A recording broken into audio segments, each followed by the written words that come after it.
Que Dieu te bénisse. Dis-lui, je suis content de te voir. Je suis dans la joie de te voir. C'est un moment précieux d'être avec toi. Alléluia. C'est un moment précieux d'être avec toi. Dis à ton frère, dis à ta soeur, dis-lui, je suis content d'être avec toi. Je suis content que tu sois un saint, que tu sois une sainte. Je suis content parce qu'un jour, toi et moi, nous serons au ciel. Alléluia. Que le nom du Seigneur soit glorifié en cela. Au nom de Jésus. Seigneur, nous voulons plus de toi. Nous voulons plus de toi. Alléluia. Amen. Le matin, pendant que je priais, je continuais de poser ma question à Dieu. Pratiquement chaque jour, je pose la même question à Dieu. Comment faire pour gagner tout ce que lui veut gagner? Comment faire? Comment faire? Je dis parce que Seigneur, toi tu sais. Toi tu sais. Oui, les cœurs des hommes deviennent incrédules. Les cœurs des hommes s'endurcissent. Tout devient plus compliqué. Mais Seigneur, tu avais forcément prévu un moyen. Tu avais prévu un moyen. Seigneur, montre-nous. Oh, je prie que ce soit ta prière. Tous les jours, demande à Dieu de te montrer comment gagner une personne de plus. Comment gagner les gens de ta maison, les gens de ta famille, les gens de ton entourage. Comment les gagner? Demande à Dieu. Amen. Vous savez, rien que faire cette prière à Dieu fait plaisir à Dieu. Parce que ça montre que nous nous préoccupons de ce qui préoccupe le Seigneur. Alléluia. Seigneur, montre-nous comment faire. Et pendant que je priais, et que j'étais en train de penser à tout ce que nous faisions, à tout ce qui se faisait pour gagner plus de personnes. Les gens étaient tellement incrédules. Mais je sentais dans mon cœur, faites votre part, continuez. Faites votre part, continuez. Écoute-moi. La persévérance est ce qui donne aux chrétiens de moissonner. Alléluia. La Bible nous enseigne en Galates le chapitre 6 que celui qui sème, alléluia, s'il ne renonce pas, s'il ne s'affaiblit pas, s'il persévère, il va moissonner. Alléluia. Il faut que vous et moi nous persévérions et nous moissonnerons par la grâce de Dieu. En tout cas, moi je dis au Seigneur, je laisse personne. Depuis quelque temps, le Seigneur a mis une prière dans mon cœur qui est forte. Je disais à Dieu, je dis en fait, la seule prière que je veux te faire pour mon Père, c'est que je veux que mon Père soit appelé. Je dis, Seigneur, moi c'est tout ce que je veux. Moi ça me fera plaisir. Je serai trop content de voir mon Père prêcher l'évangile aussi. Je dis, c'est tout ce dont on a besoin, Seigneur. Le reste là, c'est pas si précieux que ça. Mais par contre, être rempli du Saint-Esprit et prêcher la bonne nouvelle, ça c'est précieux. Je disais à Dieu, regardez, il y a des prières que vous devez les faire. Je disais à Dieu, je dis, Seigneur, j'ai envie de pouvoir dire aux gens que mon papa est pasteur. Un jour, je parlais avec quelqu'un. Je parlais avec un monsieur d'un certain âge, un monsieur d'un certain niveau de vie, qui me disait, écoute, vraiment, moi je reconnais que j'ai une grâce.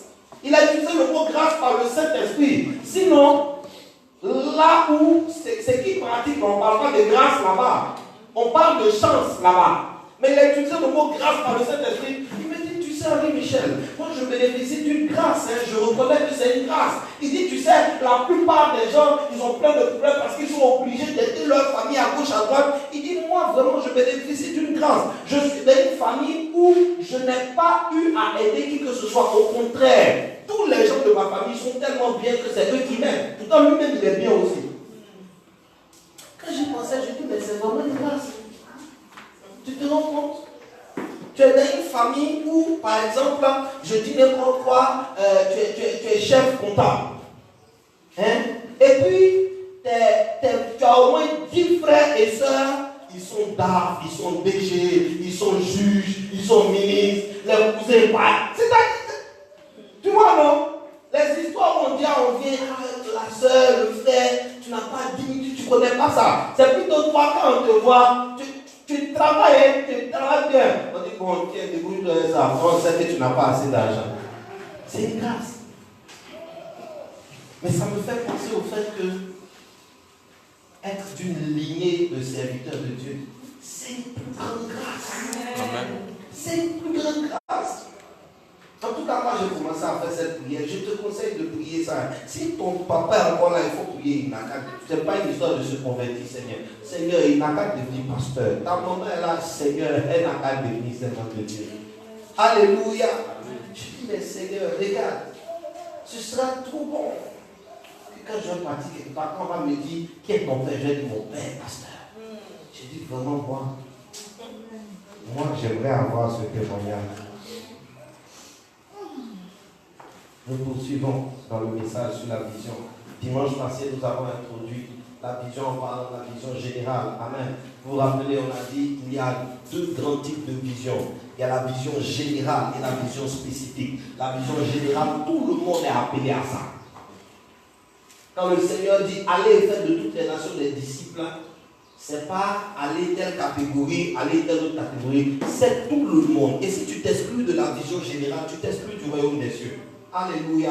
Parce que la vision générale est adressée à tout le corps de Christ. Amen.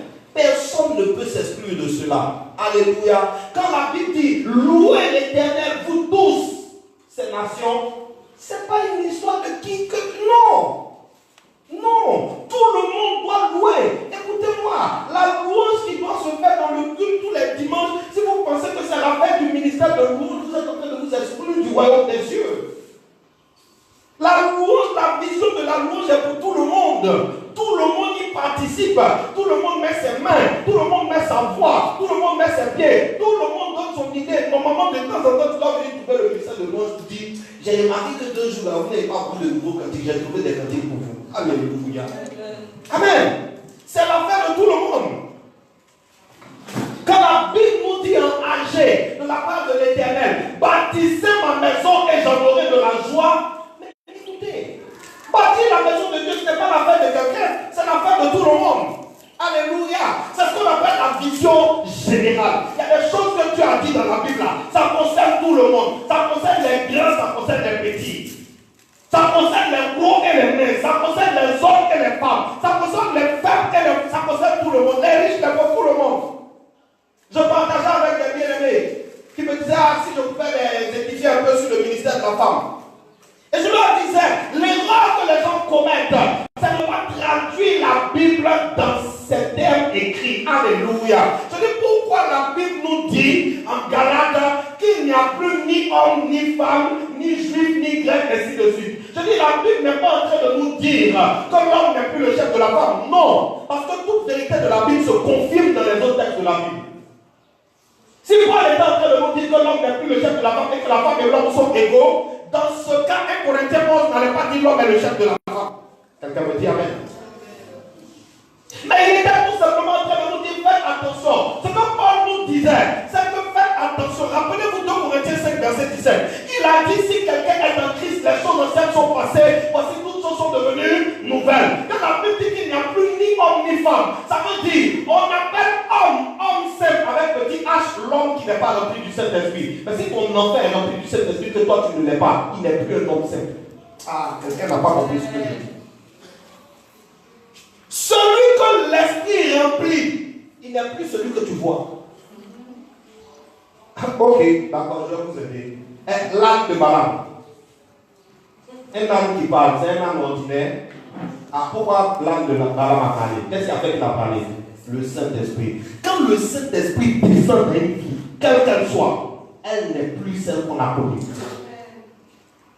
Donc quand le Saint-Esprit, quand une femme est remplie du Saint-Esprit, c'est plus une femme simple. C'est plus une femme simple. C'est pour ça que Déborah jugeait Israël. Et on est en train de parler de la notion d'enseigner. Je dis, vous savez, l'erreur que les gens font, c'est qu'ils pensent que les choses de la Bible, là, c'est lié à la qualité de quelqu'un. Quand la Bible nous parle de l'enseignement, la Bible parle du don d'enseigner. Je disais, bien aimé, enseigner là, ce n'est pas une affaire d'homme, c'est une affaire de qui a le don de ça. Tu peux mettre des garçons, tu peux enseigner. Pourquoi la Bible dit c'est un nom? Pourquoi la Bible nous dit mieux que ça? La Bible nous dit les anciens qui travaillent à enseigner la parole sont dignes de tout l'honneur. Ça veut dire que tous les anciens ne sont pas capables de donner la parole. Tous les pasteurs ne sont pas capables de donner la parole. Tous les prophètes ne sont pas capables. Est-ce que quelqu'un comprend de quoi je parle? C'est un don qui vient du Saint-Esprit. Maintenant la question. Par quel schéma le Saint-Esprit donne? 1 Corinthiens 12. On dit il donne comme il veut, à qui il veut. Donc moi je ne sais pas comment il opère. C'est lui qui sait comment il opère. Ce que je sais par contre, c'est qu'il est possible de reconnaître si le Saint-Esprit est dans une vie ou pas. Et si le Saint-Esprit est dans cette vie. Toi et moi, on se soumet à son autorité. Alléluia. Amen. Pourquoi je vous parle de ça? Parce que nous sommes en train de ramener la vie chrétienne, la foi chrétienne au rang de sainte doctrine. Le christianisme n'est pas une doctrine. Parce que justement, une doctrine, on y adhère ou on n'y adhère pas. C'est pour ça que les gens peuvent lire la Bible et puis choisissent les versets auxquels ils obéissent ou pas. Vous plaisantez. Vous plaisantez. La Bible dit que l'agneau désigne la parole de Dieu. La Bible dit que l'agneau doit être mangé entier. Rien ne doit rester. La parole là, elle est entière. On ne laisse rien. Quelqu'un dit à son baptême, on ne laisse rien. On mange tout de la parole, tout de l'agneau. Quelqu'un me dit amen. La vision générale concerne tout le monde. Tout le monde doit l'accomplir. À côté de ça, il y a les visions spécifiques. Construire l'arche de Noé. Vous allez construire des arches de Noé. Non, dites-moi. Ça, c'est une vision spécifique. Et toute personne sur la terre doit travailler à la vision générale avant que Dieu lui révèle la vision spécifique. C'est ce que Dieu m'a enseigné en me disant, mon fils, avant que tu deviennes commando, tu dois être militaire. Les gens font rire. Tu es inutile à l'œuvre de Dieu. Seigneur, révèle-moi mon appel. Quel appel? Qui va t'appeler à quoi? Qui va t'appeler à quoi? Ce que tout le monde devait faire, simplement tu ne fais pas. Et on va t'appeler. Non, hein? Dieu n'est pas un Dieu corrompu. Non. C'est les hommes qui font ça. C'est-à-dire que dans la société, tu ne fous rien que maintenant on te nomme. Et ton oncle, les ceci, ton père, les ceci. Dieu ne fait pas ça. Tu vas faire tes preuves sur le terrain. Tu vas faire tes preuves. Tu vas nous montrer que tu es capable. La vision générale, tout le monde doit la faire. Tu ne travailles pas à l'évangélisation. Non, Seigneur, révèle-moi de ton onction prophétique. Oh bon, qui va te donner ça? Excusez-moi, vous pensez que tous ceux qui s'en vont chercher passe là, c'est pas ils en passent. C'est parce qu'ils n'ont pas appliqué les principes et ils ont croisé le toit de verre. Le toit de verre, tu comprends, c'est ce niveau spirituel où tu sautes, tu ne dépasses pas. Parce que la Bible dit, les hommes mûrs spirituellement sont ceux-là qui par la pratique, pour le discernement exercé. Par la pratique. Si tu veux, il faut jeûner 300 jours sur 365 de l'année. Tu n'es pas sur le terrain. Il y a un niveau que Dieu ne te donne pas. L'onction n'est pas faite pour les célébrations. L'onction n'est pas faite pour les célébrations. L'onction est faite pour les combattants. L'onction accompagne les guerriers du Seigneur. L'onction, ce n'est pas des galons. Vous venez dire, général 2 étoiles. Dimanche passé, c'est ça, je disais. C'est dans nos pays africains là, on voit les amiraux, les contre-amiraux. Aux États-Unis, quand on dit quelqu'un est amiral, c'est qu'il a fait une guerre qu'il avait. C'est tout, quand tu vas à l'école jusqu'à ce que tu deviens amiral. Il tue l'homme sur papier. Un jour, j'ai regardé un film là, il me rappelle. Ils ont dit un gars, il était en train de s'entraîner, il frappait, il ne sait pas un bois ou quoi, il montrait les katas. Et puis un mec était à côté, il dit le bois répond pas. Ouais, tu te crois fort, tu l'as pendé, puis retourné, sur le bois. Il dit le bois répond pas. C'est à cause de ça que tu fais tous tes schémas. Mais quand tu as donné, il va te donner un. C'est là, on va voir. Amen. La vision générale est une obligation. C'est pour ça que quand tu es dans une église, parce que toute vision se manifeste de l'église vers le monde. Il n'y a pas de vision hors de l'église, ça n'existe pas. Il n'y a pas le du stade des frères. Je dis les frères, s'il vous plaît, arrêtons de nous comporter comme des païens. La confusion de nos églises vient du fait que les pasteurs, comme les fidèles, eux tous qui se disent chrétiens, discutent la Bible sans la Bible. On ne fait pas ça. Si on veut discuter d'un sujet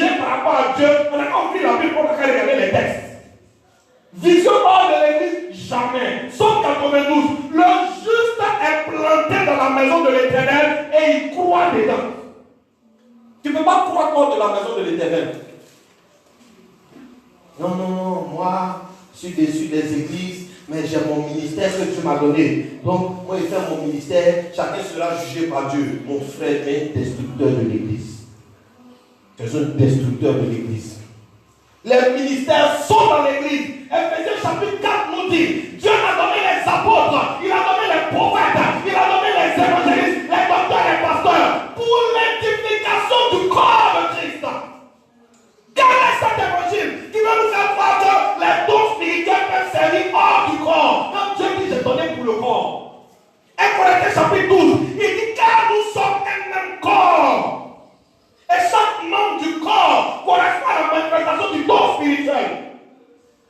L'onction coule dans le corps. L'onction coule dans le corps. L'onction coule dans le corps. C'est pour ça qu'à force de diviser l'église, nous voyons moins l'onction de nos jours.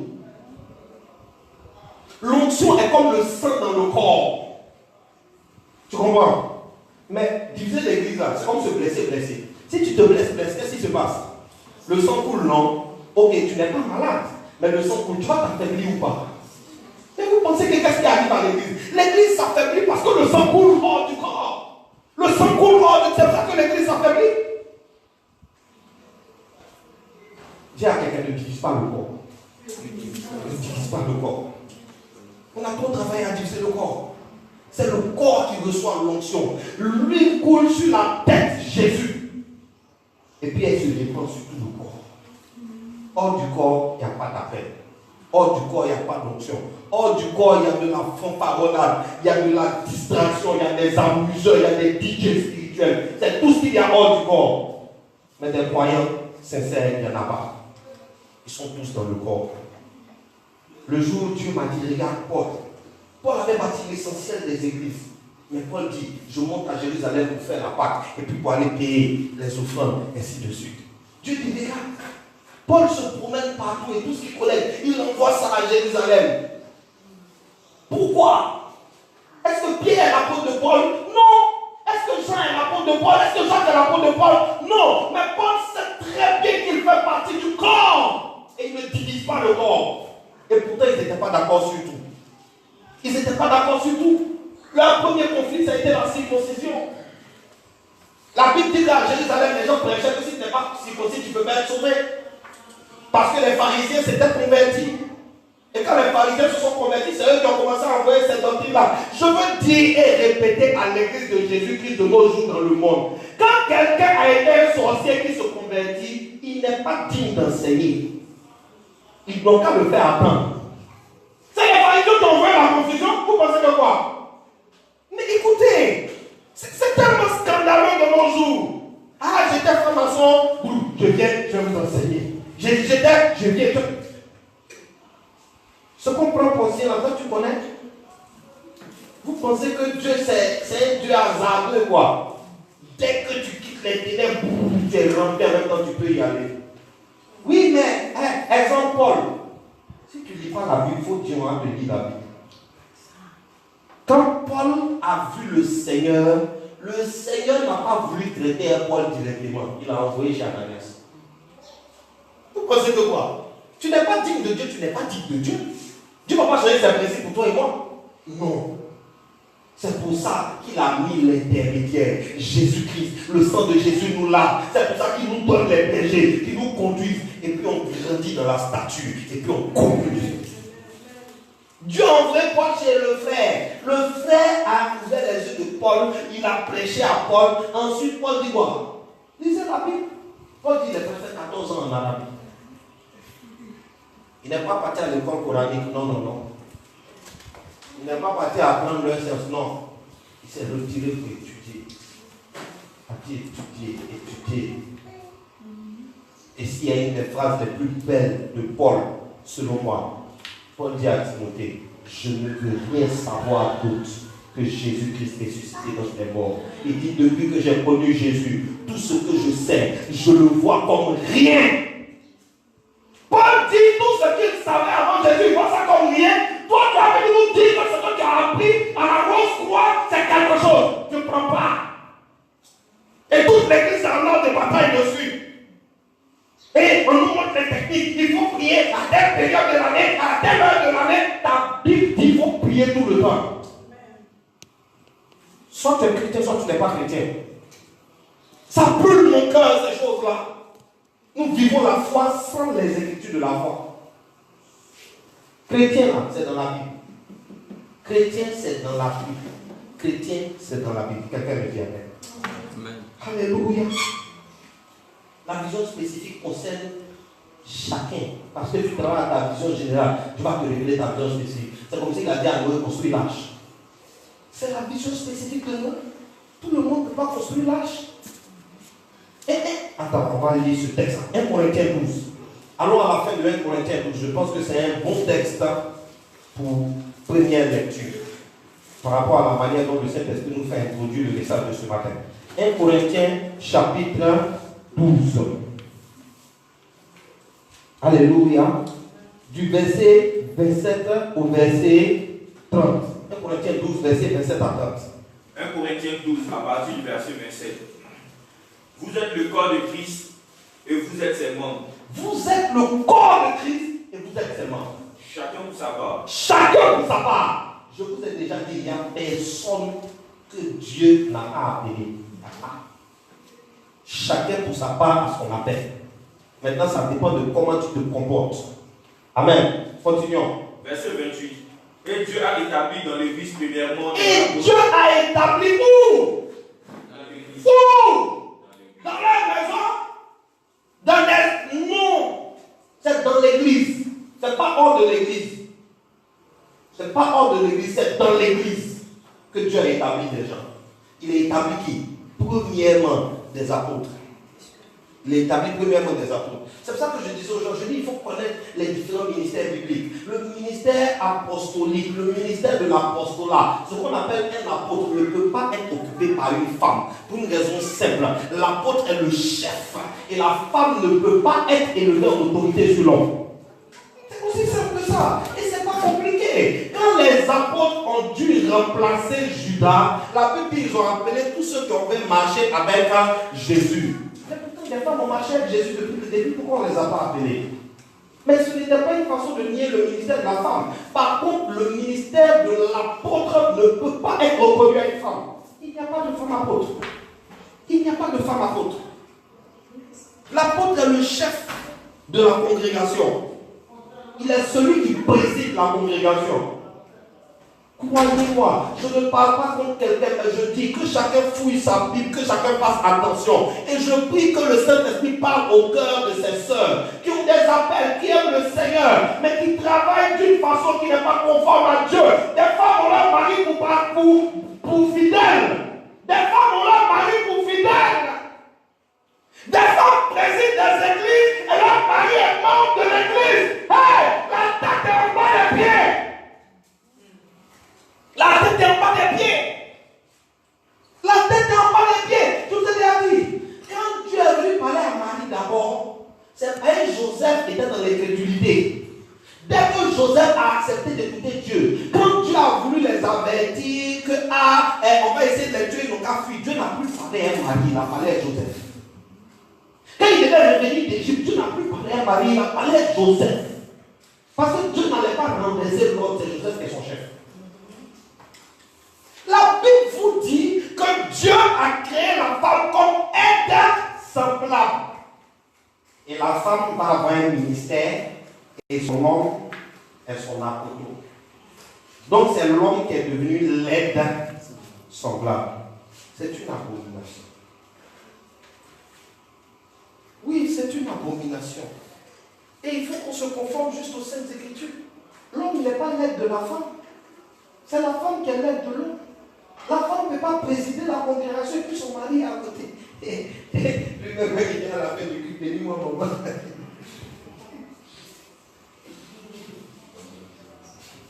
Que Dieu nous aide. Appel spécifique. Oui, mais selon la Bible. Et comme il y a un soi-disant pasteur, il est en train de dire à pasteur Lassina que non, lui, il a un appel pour les gens qui sont alcooliques. Donc, ce qu'il fait pour que justement les gars lui permettent de causer avec eux, ils s'assoient au maquis avec eux, puis leur payent à boire, comme ça ils peuvent leur prêcher. versets de la Bible. C'est une abomination. Les dons viennent du Saint-Esprit. Tu es en train de parler de quelque chose que le Saint-Esprit ne fait pas et tu dis que ça vient du Saint-Esprit. Mais tu vas être jugé pour ça. Il y a plein de gens qui ont des appels chez les prostituées. Donc ils s'en vont chercher à parler aux prostituées. Mon frère, il faut arrêter ça. Il faut arrêter. Mais est-ce qu'on ne doit pas convertir les prostituées si les 7% d'agresseurs qui sont convertis? Aïe, je ne comprends pas. Non, mais Dieu peut m'avoir appelé pour les prostituées. Dieu ne t'appellera pas pour les prostituées. Est-ce que Dieu sait pas leur pouvoir? Dieu connaît le pouvoir des prostituées, il ne va pas t'appeler pour elles. Il va mettre une soeur et puis après elle peut les emmener à toi. Sinon toi il ne va pas t'appeler. Comment toi tu vas partir par elle? Et si elle saute sur toi, tu vas faire quoi? Non, je suis c'est attends. C'est parce que la femme de Potiphar n'avait pas force que Joseph a pu fuir. Sinon ça montre qu'elles peuvent faire ça. Elles peuvent se jeter sur un homme. Hey! Vous n'avez jamais vu à la télé qu'il y a des trucs de violence conjugale envers les hommes. Hein? La femme frappe le monsieur. C'est rien dit. Que Dieu nous aide. La belle spécifique. La vision spécifique. Il faut lire, bien aimé. Il faut lire le texte. On va mieux comprendre la vision spécifique, les dons spécifiques. Ce texte est fort dessus. Verset 28. Oui. Et Dieu a établi dans l'Église premièrement des apôtres. Oui. Secondement des prophètes. Troisièmement des docteurs. Ensuite, ceux qui ont le don des miracles. Puis ceux qui ont le don de guérir, de secourir, de gouverner, de parler diverses langues. Attends, j'ai fait une autre parenthèse avant ce verset-là. Ce verset was smart, c'est ce que j'ai. Il y a une autre parenthèse que je vais faire. Dieu a établi premièrement qui? Les apôtres. Donc ça veut dire que l'œuvre qu'on appelle église là, il y a toujours un apôtre derrière. Est-ce que vous comprenez? L'œuvre qu'on appelle église là, il y a toujours un apôtre derrière. Quelqu'un qui n'a pas un appel apostolique ne peut pas bâtir l'église. Ou alors il travaille sous un apôtre. Maintenant, que faites-vous aujourd'hui? Le prophète, non, notre église là, c'est un prophète qui conduit ça, il est trop puissant. Le prophète n'est pas autorisé à établir l'église. Ce n'est pas un prophète qui établit une église. Il ne faut pas faire une confusion dans l'œuvre de Dieu. C'est l'apôtre. Un prophète, quelqu'un qui a le ministère prophétique de façon spécifique et qui n'a pas d'apôtre sur lui, il a un problème. Et son problème est simple, ça s'appelle l'orgueil. Son problème est simple, ça s'appelle l'orgueil. Le prophète n'est pas le chef de l'église. Le prophète ne peut pas commander l'église. C'est l'apôtre qui commande l'église. Et le prophète travaille sous l'apôtre.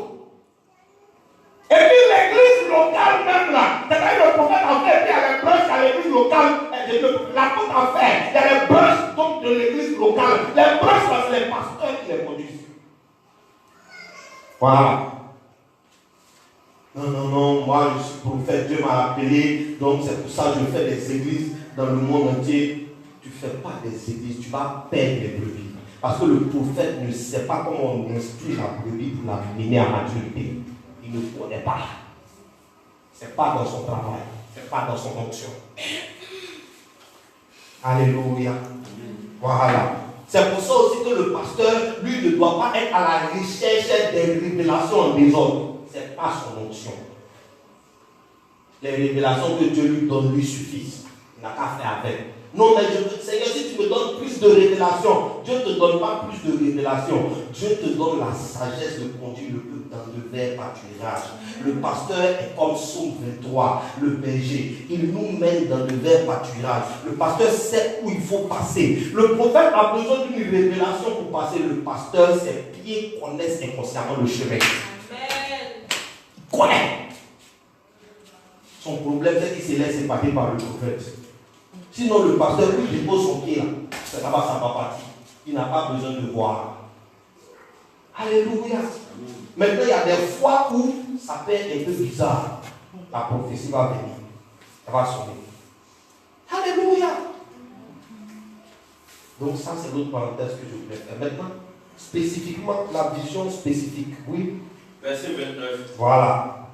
Tous sont-ils apôtres? Tous sont-ils apôtres? Sont-ils prophètes? Tous sont-ils prophètes? Tous sont-ils docteurs? Tous sont-ils docteurs? Expliquez-moi. Pourquoi cette question-là? Pourquoi Paul pose ces questions-là? Ça veut dire quoi? Qu'est-ce qu'il veut nous faire comprendre? Tout le monde ne peut pas être apôtre. Tout le monde peut évangéliser, mais tout le monde peut pas être apôtre. Tout le monde peut pas être évangéliste. Laissez-moi vous dire encore une autre chose. Tout le monde peut prophétiser. L'Esprit a été répandu sur toute chair pour que tout le monde puisse prophétiser. Mais tout le monde ne peut pas être prophète. Alléluia. Voilà. Il dit, tous sont-ils apôtres? Paul est en train de régler ce problème à l'église de Corinthe. À l'église de Corinthe, tout le monde était bishop. Je pense que l'église de Corinthe est l'église qui est la plus proche de l'église de Côte d'Ivoire, l'église d'Abidjan surtout. Tout le monde est bishop, tout le monde prophétise, c'est-à-dire tout le monde est un ancien, il n'y a plus de brebis. Or, en vérité, quand tu regardes le lot des anciens, tu cherches les bergers, tu ne trouves que les brebis. Rares sont les bergers. Non, ce n'est pas critique.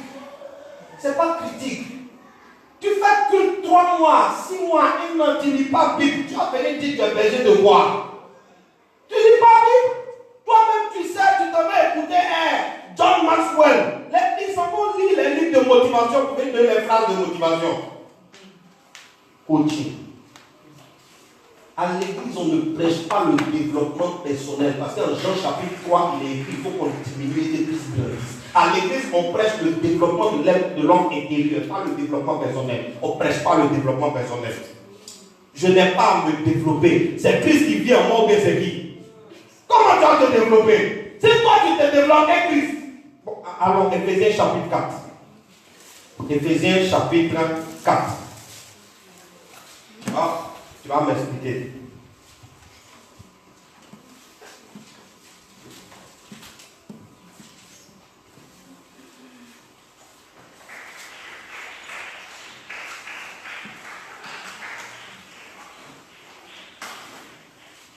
Éphésiens chapitre 4, il faut lire à partir du verset 11.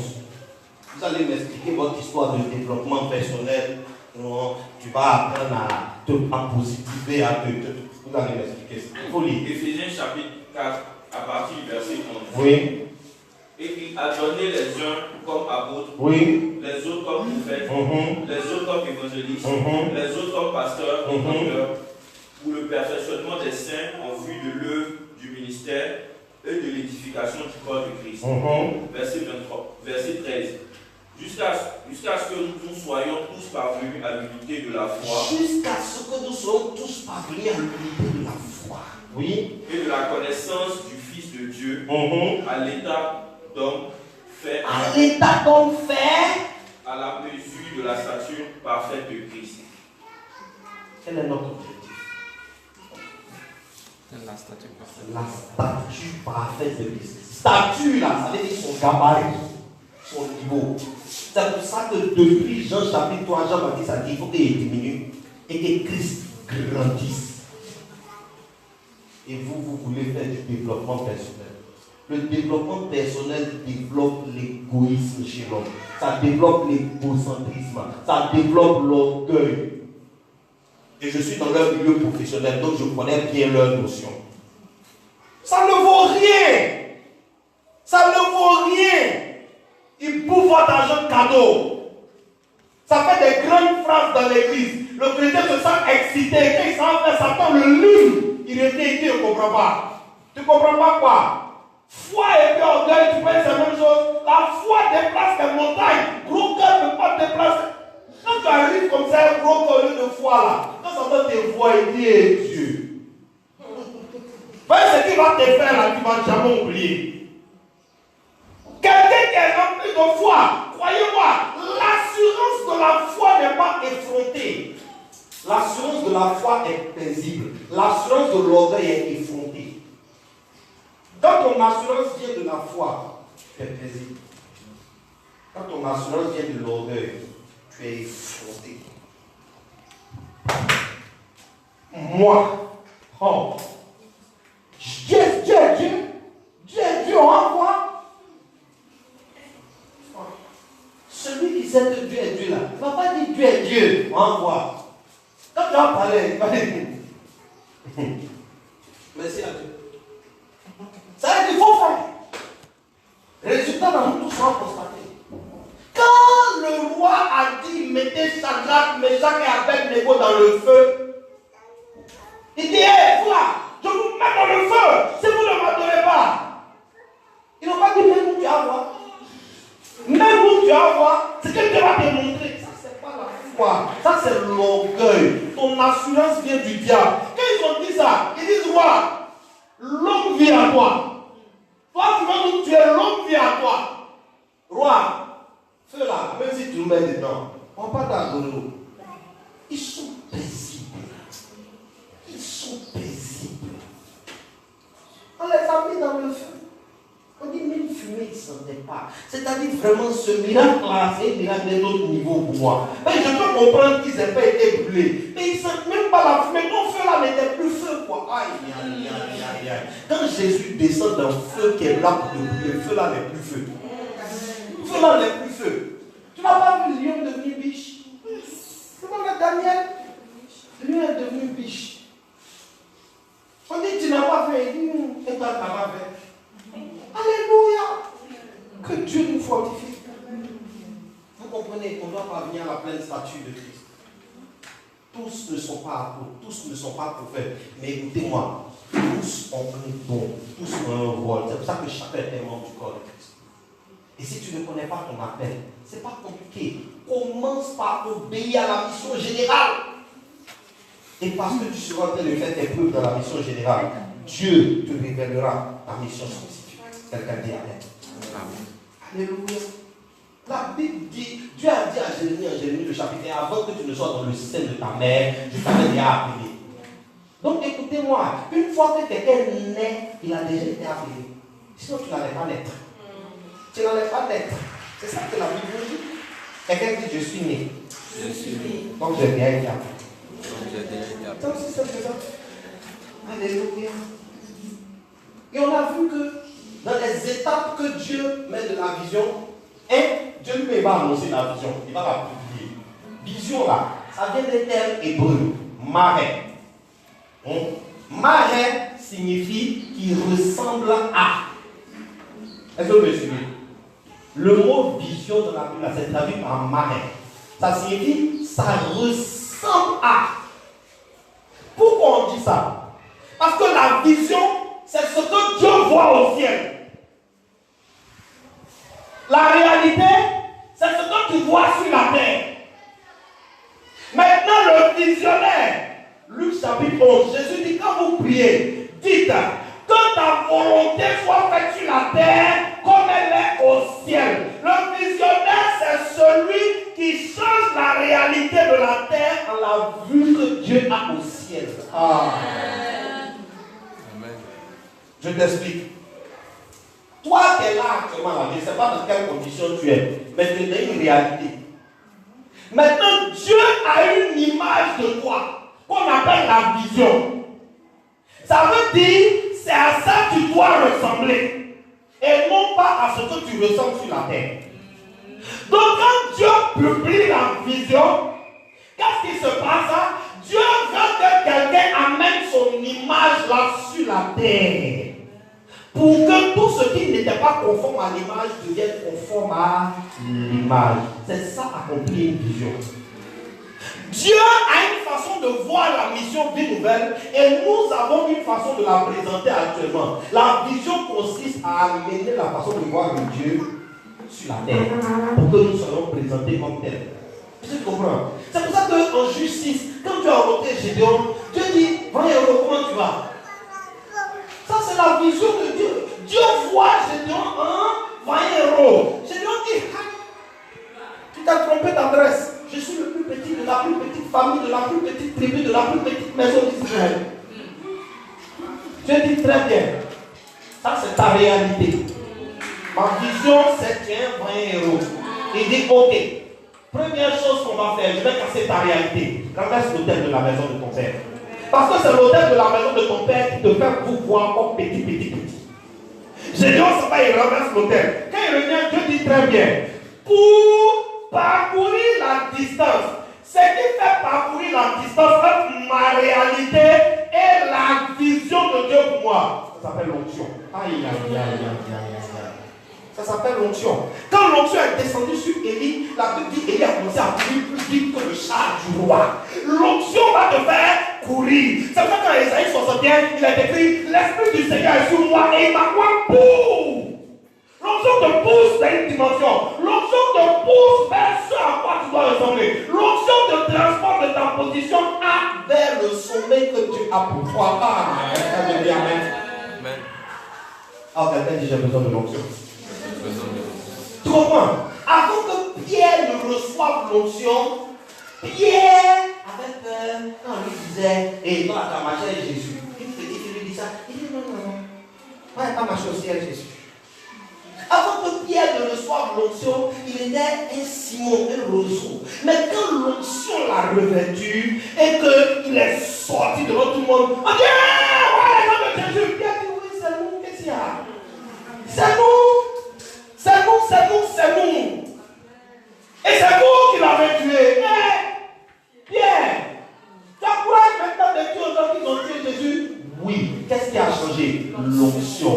Écoutez-moi. Qu'est-ce qui transforme là votre réalité en la vérité de Dieu pour vous? L'onction de Dieu.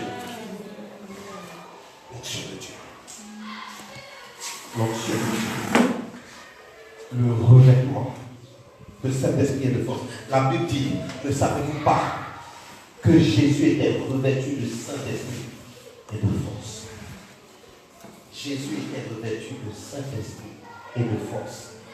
C'est pour cela qu'il a accompli ce qu'il devait accomplir.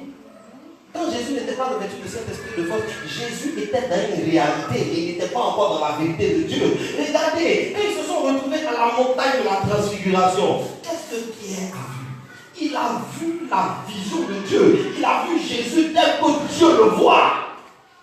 Jusqu'ici, quand il pensait qu'il voyait Jésus tel qu'il est, non. Il ne voyait qu'une partie de la réalité de Jésus. Mais quand la transfiguration s'est manifestée, ils ont vu Jésus tel qu'il est. Il faut que quelqu'un te voie tel que tu es devant Dieu au nom de Jésus. Il faut que cela soit. Il faut que quelqu'un voie la mission divine telle qu'elle est devant Jésus.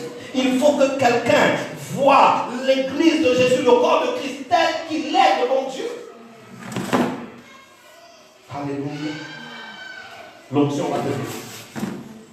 L'onction va te venir. L'onction est ton équipement. À l'onction, tu devras ajouter, ça c'est ta part. Tu vas devoir ajouter l'intelligence de la vision. Le comment on procède, il n'y a pas 10 000 manières, tu vas le rechercher dans la prière. La Bible dit en Daniel, le chapitre 10, que Daniel est entré dans la prière pour comprendre la vision. Voici l'étape qui fatigue beaucoup de gens. Voici l'étape qui empêche beaucoup de gens de voir la gloire de Dieu. Ils ne veulent pas entrer dans la prière pour chercher le comment de Dieu. Cherche le comment de Dieu. Quand Dieu dit: je vais faire plantation un fois, dans la prière, cherche le comment de la plantation.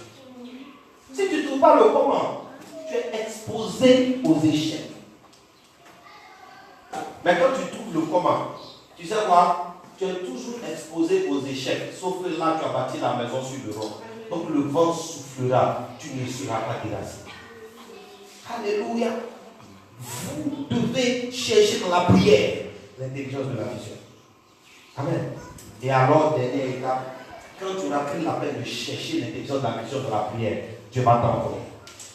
C'est pour ça en Jean chapitre 15, il dit: je vous ai appelé, je vous ai établi, je vous ai envoyé. Tu n'es pas envoyable tant que tu n'es pas rempli de l'onction et que tu ne t'es pas plongé dans la prière. Tu n'es pas envoyable. Alléluia. Maintenant, il y a un autre cas de figure. Il n'y a pas longtemps, j'expliquais ça à mes bien-aimés. Je dis: tu peux être envoyé par délégation d'onction. Luc chapitre 10, quand Jésus a envoyé les disciples, ils sont partis, ils n'étaient pas remplis du Saint-Esprit. Deux choses me font savoir ça. Et la Bible dit que tant que Jésus n'était pas allé à la croix, l'Esprit n'était pas répandu.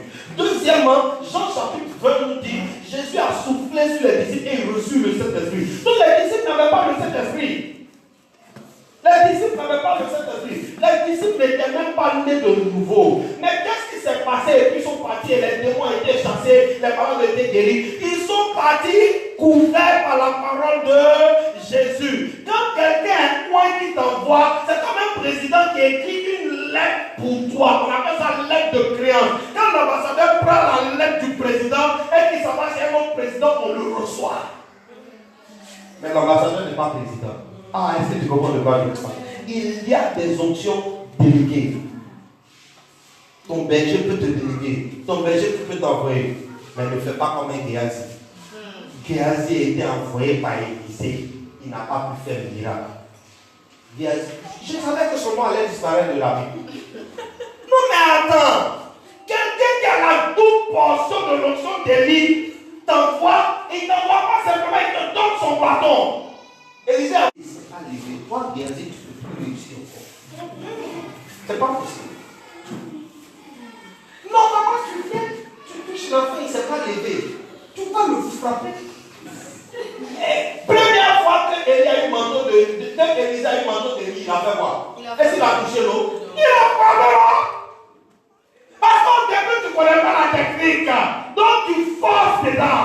C'est comme ça au début, quand l'esprit de Dieu est sur toi, tes premières prophéties, tu forces dedans, tu demandes beaucoup. Mais oui, Dieu ne te tue pas, mais ce n'est pas une mention volontaire, c'est un manque de discernement. Oh, est-ce que quelqu'un comprend de quoi je parle? C'est la première fois que tu chantes, tu casses l'oreille des gens, c'est comme ça. Au début, tu frappes l'eau. Voilà. Et au fur et à mesure, tu vas commencer à apprendre que non, en fait, on n'a pas besoin de frapper. Au début, quand tu parles en langue là, tu vas parler avec ton ventre, tes pieds, tout ça. Comme ça, tu frappes l'eau. Mais après, maintenant, va venir, non, tu vas parler en langue, tu vas passer à la dis pas que ça est là. L'esprit du prophète est soumis au prophète. Mais au début, ce n'est pas soumis. Géasi s'en va, et le bâton, il touche l'enfant. L'enfant se lève pas, il laisse. Laissez-moi dire quelque chose à quelqu'un. Le bâton avec lequel Géasi est parti là, c'est comme la parole que Dieu t'a donnée. Et t'a dit, va réaliser tel projet. Si là, tu touches le projet, ça ne marche pas, tu reviens. Tu vas plus réussir le projet. Il faut rester là. Retourne là-bas et frappe l'eau. Quand Élisée est arrivé, il a regardé l'eau. Il a regardé le manteau. Il dit, mais j'ai demandé la double portion et mon manteau est tombé. D'abord, du point de vue rationnel, si c'était la double portion, c'est deux manteaux qui devaient tomber. Pourquoi un seul est tombé? Maintenant, depuis quand c'est dans le manteau, on ne sait pas si c'est dans le manteau. Élisée ne sait pas. Il a regardé le manteau. Il dit, bon, comme c'est ce qui est tombé et que Élie a dit que quelque chose allait se passer là, et Dieu délie, l'eau dans la case est douce. Il a frappé l'eau. Si l'eau ne s'était pas divisée là, les gens allaient prendre Élisée pour un fou. Il allait frapper l'eau là jusqu'à. Oui. Que ta prière soit violente. Que ta prière soit violente. Que ta prière soit violente. Alléluia. Il faut que tu amènes à l'existence l'image que Dieu a de toi, l'image que Dieu a de ta famille, l'image que Dieu a de ta maison, l'image que Dieu a de tes finances. Tu as une vision de tes finances. Mais oui, tu as une vision de tes finances. Il faut amener ça à l'existence. Arrête de ressembler au fils du voisin. Ressemble au fils de Dieu. À quoi nous sert la vision? Jean chapitre 8, verset 32. À quoi nous sert la vision?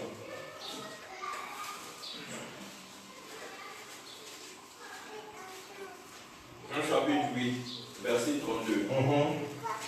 Vous connaîtrez la vérité et la vérité vous affranchira. Vous connaîtrez la vérité et la vérité va faire quoi? Vous affranchira. Ta vision là, elle va te rendre libre. Libre du monde. Libre des choses du monde.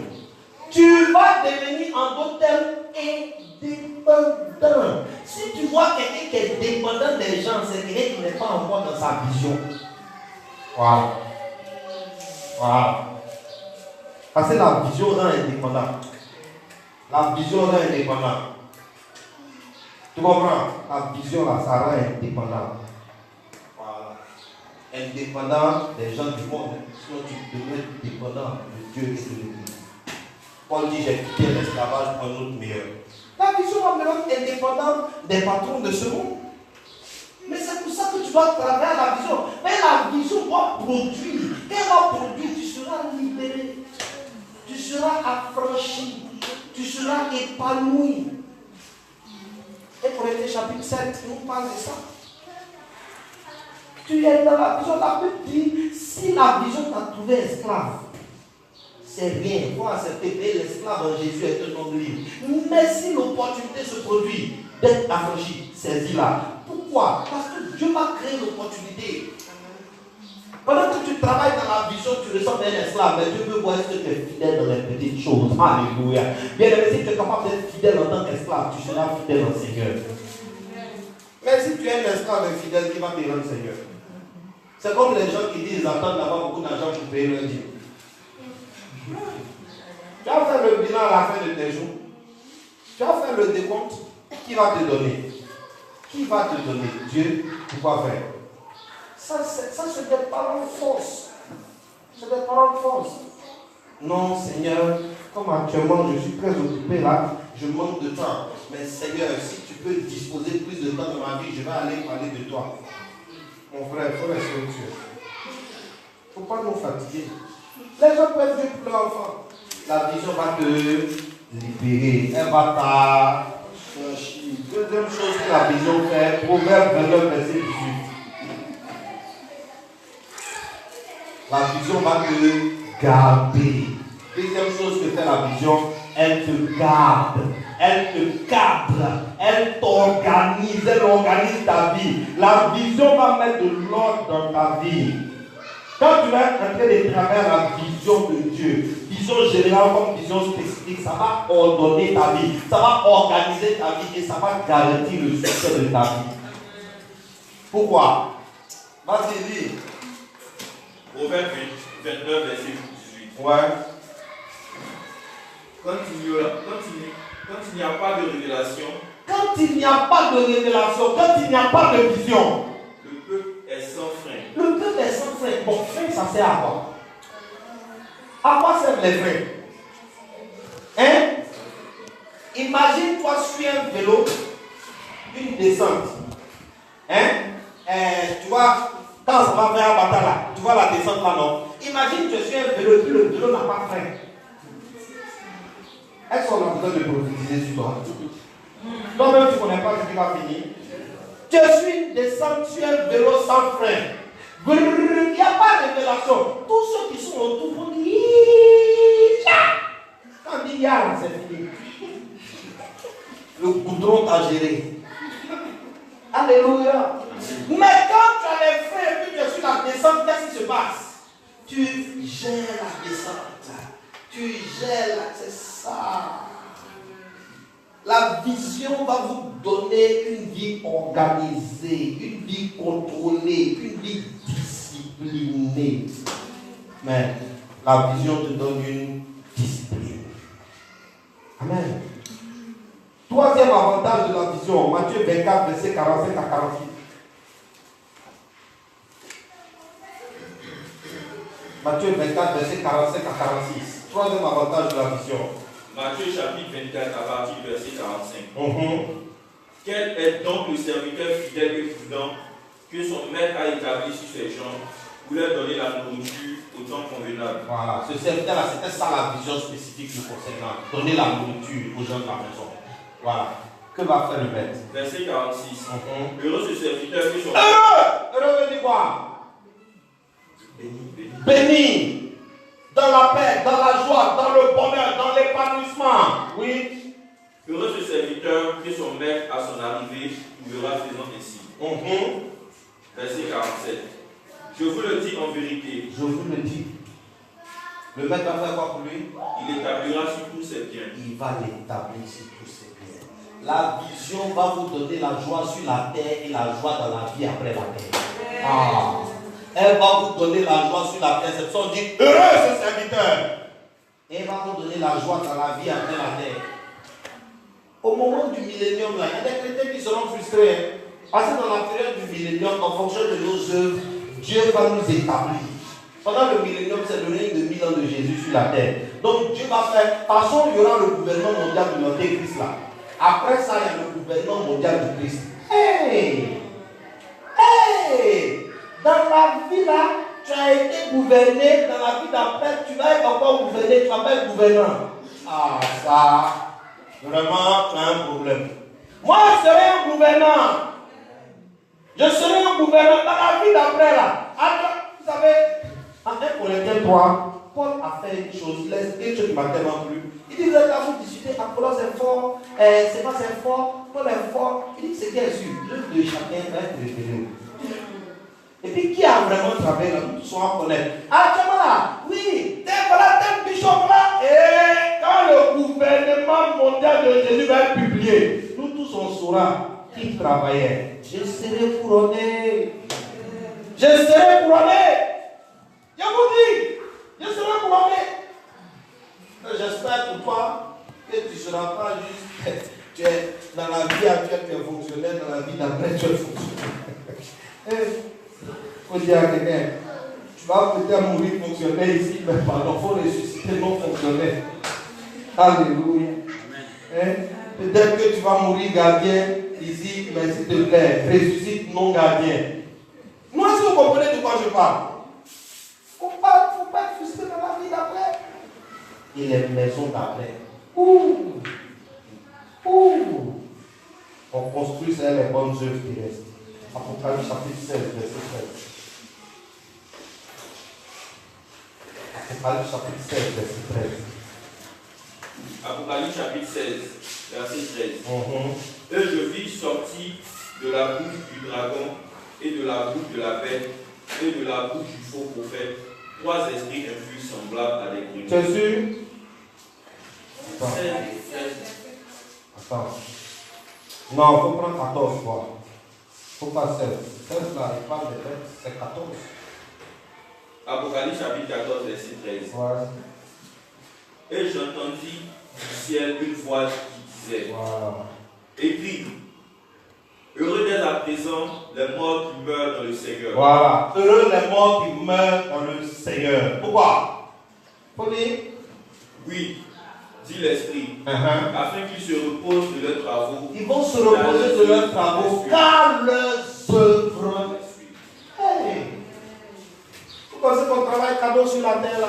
Vous pensez qu'on sert Jésus cadeau? La Bible dit nos œuvres nous suivront. Nos prières qu'on a faites sur la terre vont nous suivre. Toute prière qu'on a faite pour les gens là, ça va nous suivre. Toute évangélisation va nous suivre. Oui, on évangélise, personne ne vient. C'est qui est sur évangélisation là va me suivre.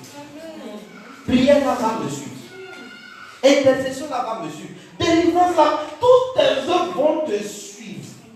C'est ça qui sert de matériau à ta maison céleste. Amen. C'est le fer céleste, c'est le béton céleste, c'est les briques, Oh! Alléluia. Quelqu'un veut dire Amen. Amen. La vision nous assure des richesses. Alléluia. Amen. Je vais donc finir avec ce dernier point. Amen. Il nous reste 4 minutes. Et le but de compassion est 2h45. Les lois de la vision. Je vais donner la première loi et puis dimanche prochain on va continuer avec. Les lois de la vision. Quelqu'un dit les lois de la vision. Il y a les lois de la vision et on verra aussi après ce qui tue la vision. Les lois de la vision. Première loi, Ecclésiaste 11. Ecclésiaste chapitre 11.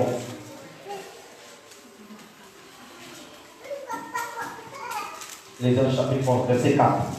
Première loi de la vision. Ecclésiaste chapitre 11, verset 4. Celui qui observe le vent ne sèmera point. Celui qui observe le vent ne sèmera point. Chacun entend ce que l'Esprit dit aux églises. Quand vous expliquez un peu, il faut continuer le verset. Et celui qui regarde les nuages, et celui qui regarde les nuages ne va pas moissonner. Écoutez-moi, si Dieu a mis quelque chose dans votre cœur, je veux que vous sachiez que les conditions autour de la chose là, ça ne va pas ressembler à la chose là que je fais. La Bible dit celui qui regarde le vent ne sèmera pas. Ça veut dire que quand tu vas regarder le vent, tu vas dire c'est pas le bon moment. Quand tu vas regarder les nuages, tu vas dire c'est pas le bon moment. On ne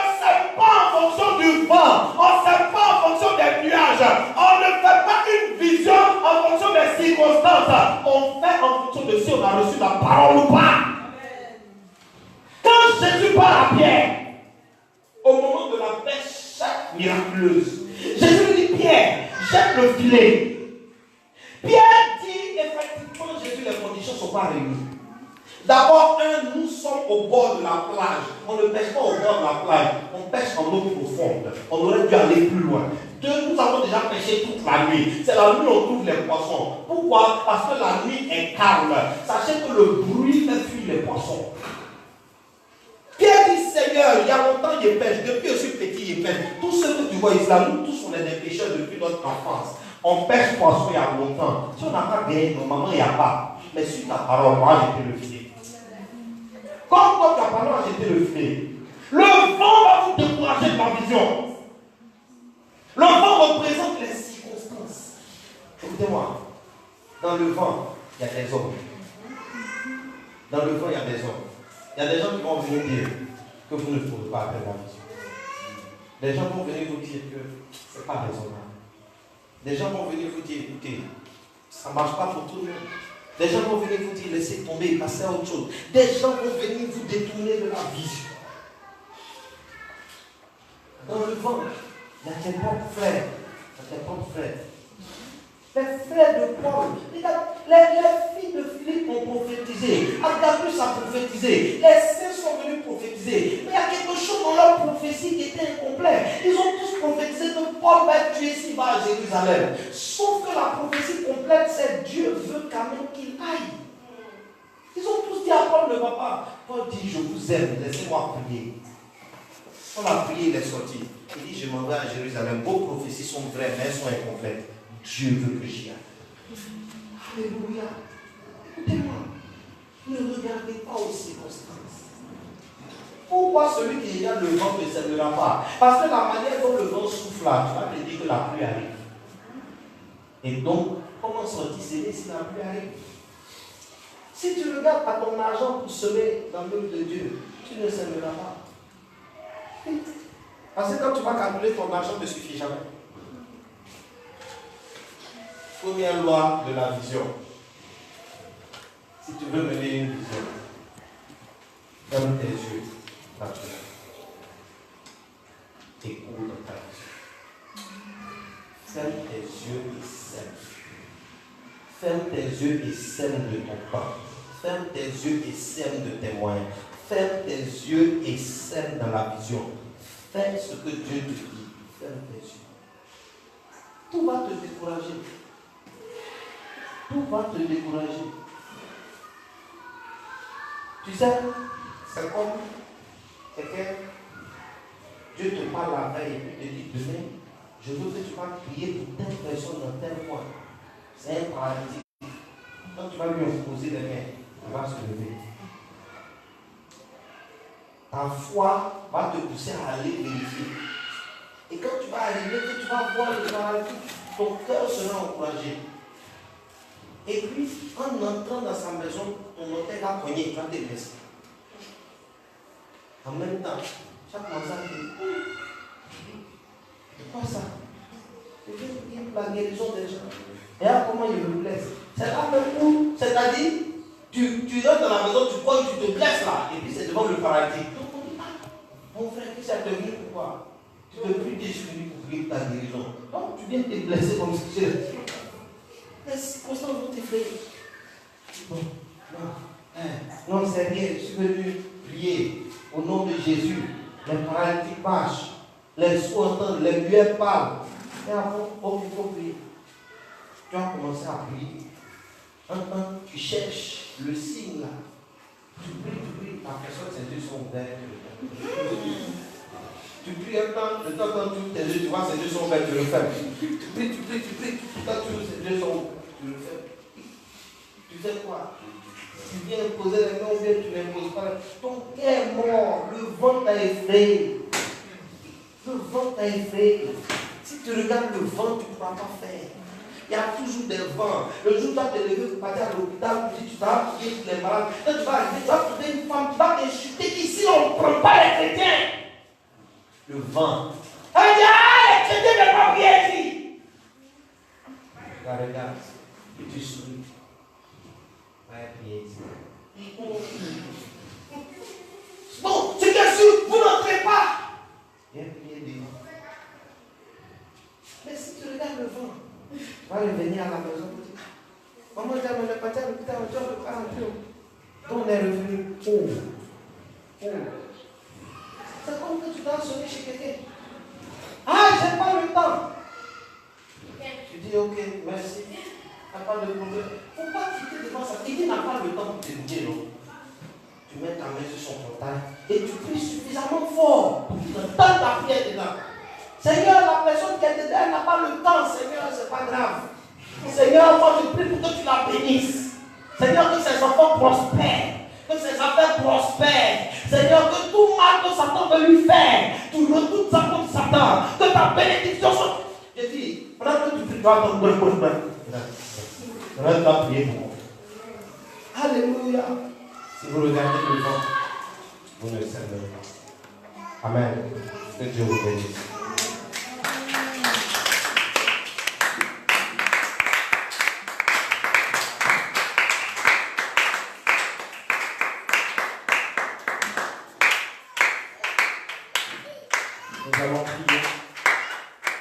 Nous allons prier sur la parole et nous allons prendre le temps de compassion pour les missions. Et nous allons prier pour les missions.